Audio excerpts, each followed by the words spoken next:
जिला मधुबनी तो मारू हेते रे छौरा डीजे वाला हमर भतार ऐसा बड़ा संभाल लेते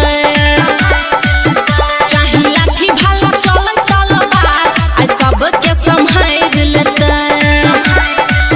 छौरा डीजे वाला हमर भतार ऐसा बड़ा संभाल लेते डीजे सुमित सतीश रईमा अभी आप सुन रहे हैं सावरिया म्यूजिक।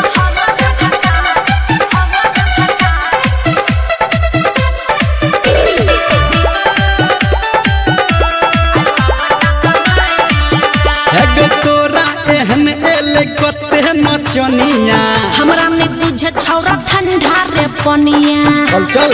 अच्छा तोरा एहन एले कते नचनिया हमरा ने बुझे छौरा ठंडा रे पनिया चढ़ल जवानी पे राखै के परदा अभी तो और छौरा उड़ते रे गरदा जे ओई महफिल में सब रंगदार हेते रे छौरा डीजे वाला हमर भतार ऐसा बड़ा संभाल लेता चाहे लाठी भाला चले तलवार ऐसा सबके संभाल लेता रे छौरा डीजे वाला हमर भतार ऐसा बड़ा संभाल लेता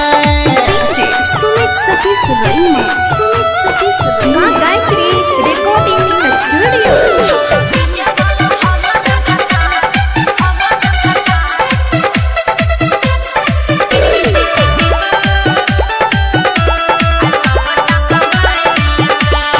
कर न छौरी तू कोनो नादानी अनर अखरा में गाते तू जानी अच्छा हाँ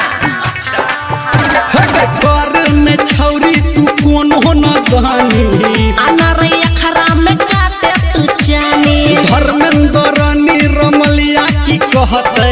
डीजे पे गाना हा ओकरे रे रहते जे समियाना के तोहर उठार देते